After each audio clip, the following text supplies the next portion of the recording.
So I just want to start a little bit with the background of what Bidtellect is, because I'm sure that 100% of you in this room, with the exception of maybe my sales guy, knows what we do. We're a company founded in 2011 that focuses on native advertising. What is native advertising? Native advertising is sort of like you're going through Facebook, and in your feed, it's non-intrusive. It's not a pop-up. Doesn't block your interaction. And our job is basically to maximize sales through enabling these types of ads on your phone and on your desktop to maximize revenue for our advertisers. The company was founded by some of the founders of digital advertising. John Ferber, who started advertising.com, which was bought by AOL, and Lon Otremba, who's our CEO, that just basically was the SVP of AOL, founded CNET. So guys built this from the ground up. So just think of us as the Facebook for the open web. So what's the Mike goal? I was brought in as a CTO in May of last year, and I was tasked with taking Bidtellect from a managed service company with limited focus on data, right? How can a digital ad company not have a large focus on data? But it was a poorly architected, it was a poorly focused effort, and my job was to tip that on its head. The other part of that job was to take that from a managed service to a service-oriented self-service platform to enable the company to grow tenfold. And we're well on our way in the 9 months. So what are the challenges? The challenges are numerous, right? Advertisers need to quantify in real time which ads get served to which people, right? So it's the old marketing paradigm. You got to get the right message to the right person at the right time, right? Well, how do you do that? How do you make sure that the person you're getting that content to is going to convert or is going to be active with that product, right? We need to constantly be able to change and revise ads on the fly, how we deliver those ads and where they're placed within the website, so that our brands are safe.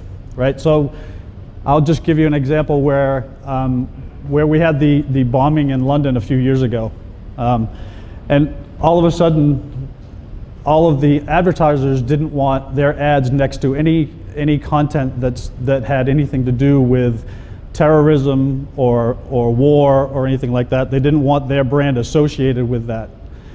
So we would have to, on the fly, be able to reroute or redeliver other ads that didn't have that focus on brand safety. So how do you do that, right? It's a lot of work. So big data analytics and insights to empower machines to instantaneously make optimal advertising decisions. So I talked about the real-time stuff. How do we get the most out of your advertising spend based on user behavior and based on real-time data that's coming through our system? We have to do that through continual behavioral analysis, taking those learnings and continually driving through using machine learning, creating audiences through the behavior demographic, and taking all this old learned information on the fly and rebuilding the audience segment with all the characteristics and traits that are most likely to convert for any particular advertiser or vertical that we're delivering for. And we have to do that at scale. The bigger need for the company was self-service forecasting, right? Not just reactive, not just descriptive, but actually prescriptive for analytics to say, all right, given all the delivery factors and given the price of the ad, the location of the ad, the audiences that you're getting, and the reaction to the conversion rates, if I made a change, what would happen, right? So enabling us to build algorithms that could actually forecast if we changed the bid price or we changed a frequency of ad delivery, what would that do to your KPI or your measured goal for the advertiser? Okay. And you need to have the right data infrastructure in place to make that happen. So, ad tech, $20 billion a year business. I came from AOL. I was the vice president of data services for AOL, where we were on edge of about a petabyte of information of raw data coming in a day. Right? Bidtellect, we're about 8 billion raw transactions coming in a day, but that's a lot of data to make decisions on, right? Not just the bid, but what was served, the impressions were served, all the ancillary information. So it's very complex, and the scale is tremendous. So understanding, as an industry, how you use that data so that you can do correct targeting for your advertisers. How do you measure success of a campaign, right? Advertisers in the past used to spend millions and millions of dollars to do a general advertising campaign across all demographics, right? Digital advertising has changed that. Digital advertising has allowed us to capture metrics, to capture user information and behavior so that we can probabilistically determine that you are a male between the ages of 35 and 50, based on the apps that are on your phone or the ancillary information we get from the sites you use, so that we're giving you the proper information, right? I'd rather serve you a male an advertisement for a car than I would for baby products, right? And most people would rather see things like that instead of things that just don't relate to them. So being able to measure all that content and then derive insights from that and then optimize against that is the challenge across the industry. So my challenge, I walked into a company that had a legacy infrastructure that wasn't built to scale to support the amount of data that was coming through. We increased the number of supply partners, which means we had a large number of opportunities to fill. So let me take a brief primer on what digital advertising. So there's two sides of the coin, right? The publishers are the companies that own the websites. And any website you go to, it's not just delivered from one company, right? It's basically a framework where every one of those pieces of real estate are up for bid for advertising. Based on where that location is placed, there's a different value of that placement. And we call that inventory or supply. And the advertisers who work with the brands actually will bid through a real-time auction, which all has to happen within under 100 milliseconds from the time it gets a call from your phone or from your desktop to actually an image or creative that gets delivered. Or in other instances, the advertisers actually make direct deals with the publishers, and they get ownership of those locations, but they have to fill as soon as that site comes up. Bidtellect has gone from 2014 a $11 million company to a $40 million company, which the only way you do that is turn up the pipes, right? More ads, more delivery, more success. And the other challenge I had was a poor data strategy and poor data infrastructure. We went from 5 billion transactions a day to 8 billion in the last 6 months. Where our optimization pipes are making 1.5 million decisions per second. And if you calculate that out, we're at 1.5 billion possible permutations. So that was Mike's goals and the challenges. So where are we? Well, I flipped the roadmap on its head, and the entire company is data focused. And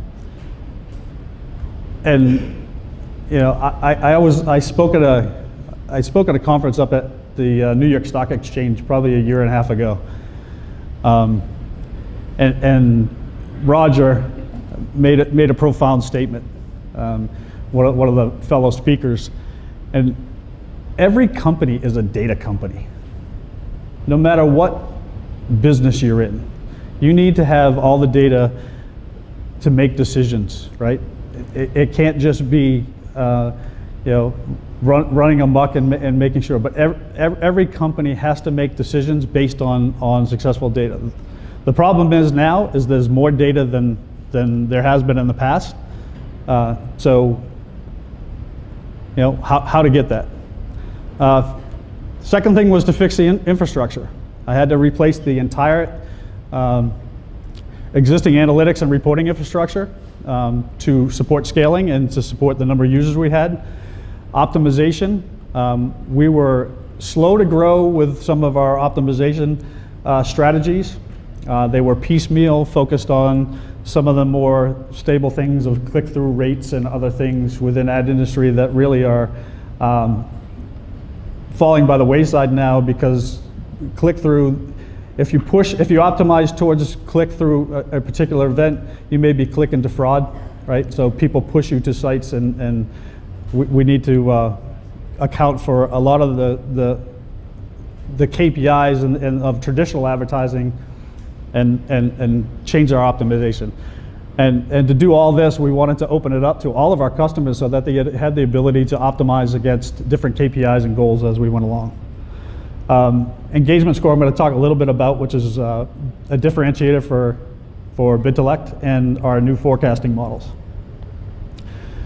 So what do we do? Bidtellect DSP performance issues, even for simple non-analytics tasks, were just off the charts. Data was spread out in multiple data stores. Performance, just was killing the reputation of the company.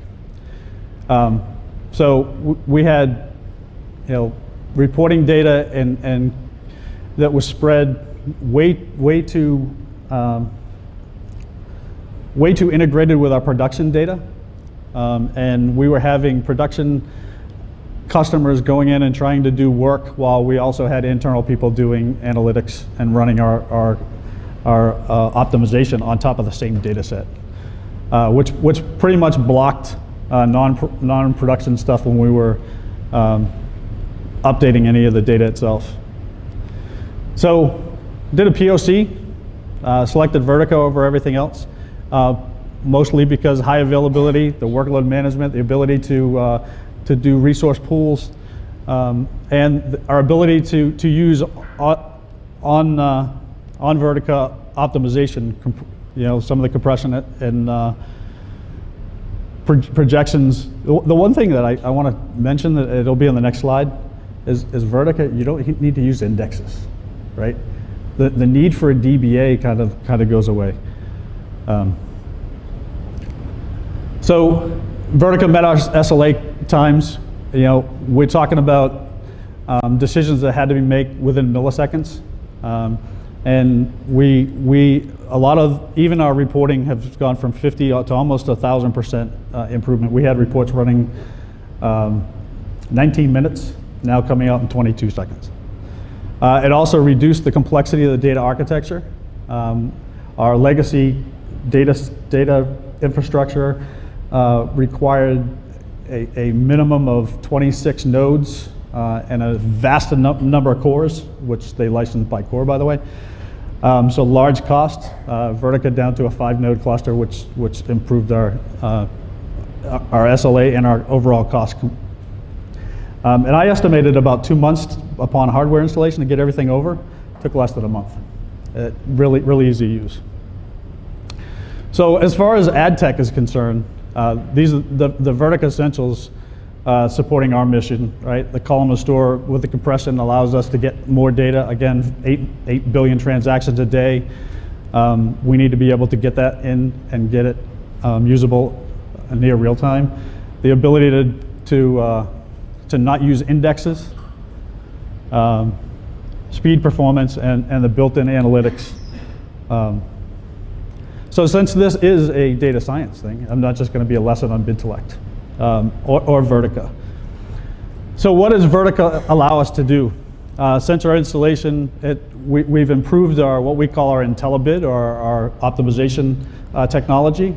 It enables, sits on top of Vertica, which allows us to build predictive models and machine learning that just allows us to make the smartest buying decisions, right?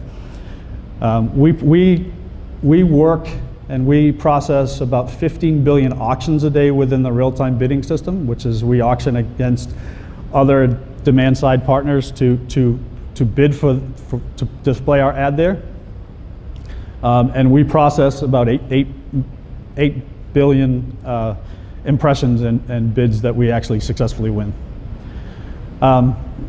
So we leverage Vertica for some of the support functions, pattern matching, some of the approximate count distincts, so that we can talk to our advertisers to communicate unique reach, because through advertising, the more unique people that you can get your message out to, the more successful they will be. And it's a continually learning, right? We're continually using machine learning algorithms to get our campaigns, as they mature and run over the course of their flight, get smarter and smarter, and we bid better and better. How does it work? Leverages big data. We look at spend and delivery against all different parameters within the actual delivery, whether the creative, how the creative was rendered, whether it was a video, whether it was an autoplay video, whether it was a piece of content, or whether it was just a logo.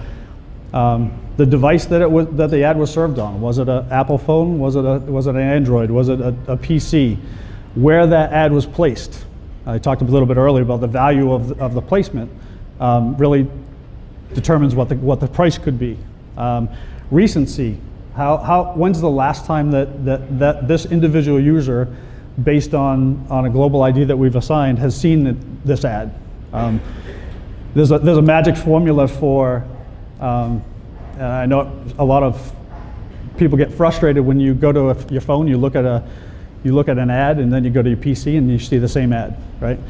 Well, there's a magic number is 4 within the marketing world, that if you show somebody an ad 4 times, they're more likely to convert. If you show it any less, they're less likely, but if you show it to them more, they start to ignore it and they don't do it. So we also have to do frequency. You see the user frequency in the bottom. Dynamic bid price. We have deals with companies that really have cost per action. So we take on the risk of saying, all right, we'll deliver as many ads as we can. We only get paid when there's actually a click or somebody converts, and a conversion could be actually downloading an app or actually going to a site and buying a product.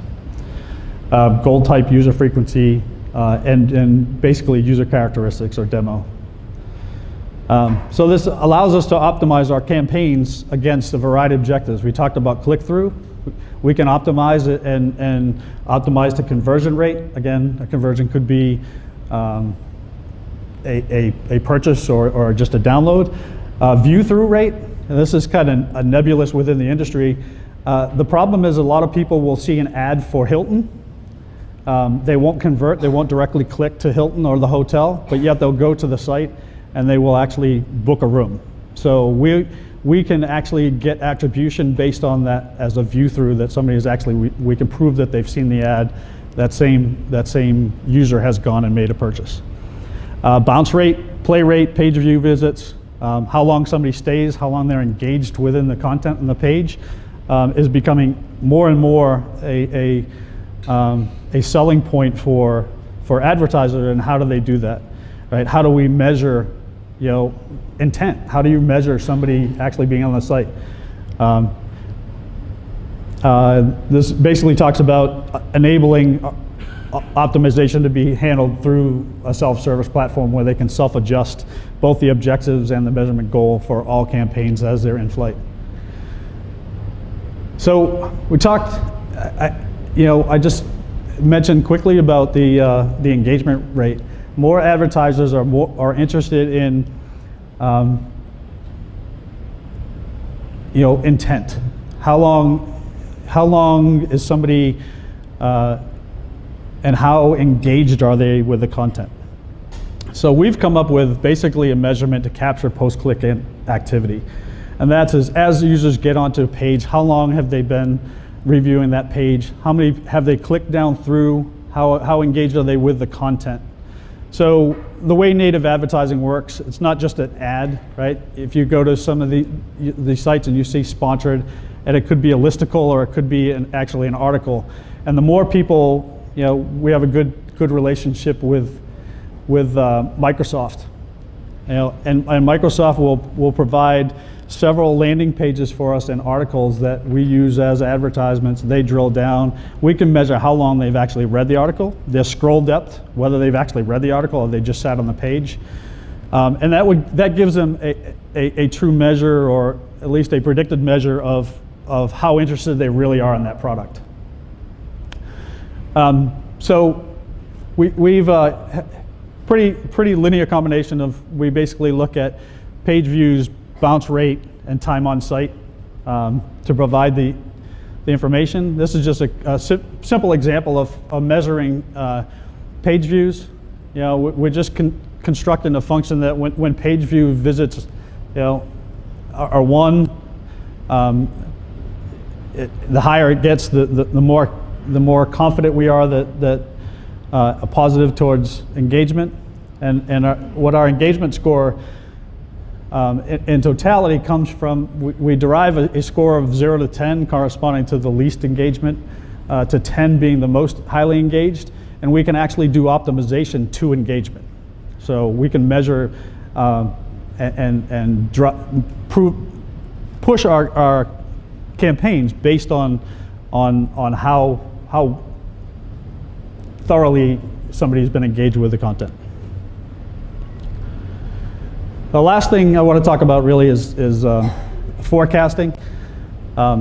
New to the DSP and new to all of digital advertising. This is a first to market self-serve tool, which provides an opportunity for someone the agencies to go onto the site and pre-flight a campaign with all the characteristics of a campaign. Targeting, demographics, allowability, which allowability is basically our methodology for saying to whitelisting or blacklisting certain sites. For brand safety decisions, people don't want to advertise on certain domains. And what the forecasting tool does is it takes all of this information and really puts in, it creates several different graphs to show the users what the most optimal configuration would be and what the optimal bid price would be to set the campaign at to start. Most campaigns in the industry today will start off with a high bid price or a low bid price and slowly move based on learnings. We're trying to bypass that by actually running through our predictive models or prescriptive models and provide them with multiple scenarios so that they can get the best bang of their advertising dollar without having to do R&D spend at the beginning of a campaign. Nothing new to anyone in this room, right? Data is the key. Data is an integral component of what we do, based both on just managing our inventory, but also with making real-time decisions. But the ability to analyze and act on data is increasingly important to everything, right? And I'm not just talking about just looking at what's happened. It's about predicting the future, right? The pace of change requires us to make changes quicker. Increasingly more complex decisions are required in every business, but they have to be made faster and greater and greater amounts of data. So Vertica's been a great part of that solution, but how do you start, right? You need to make sure you have the right infrastructure in place to support your objectives, whether for future and for current. Start analyzing the data, condense all those pieces of data into smaller, provide some small descriptive analytics so that you can summarize what happened. Use a variety of statistical modeling, data mining, machine learning, so that we can actually make educated predictions and drive the right decisions, whether it's real time, like we have to do within under 100 milliseconds in advertising, or whether it's in just driving your business on an everyday decision. So that's all. I thank you for having us. Just remember, data is the key. Making sense of data will make you successful, right? Data that just sits there isn't worth anything. It has to be actionable, and it has to be key to your everyday offering. So thank you.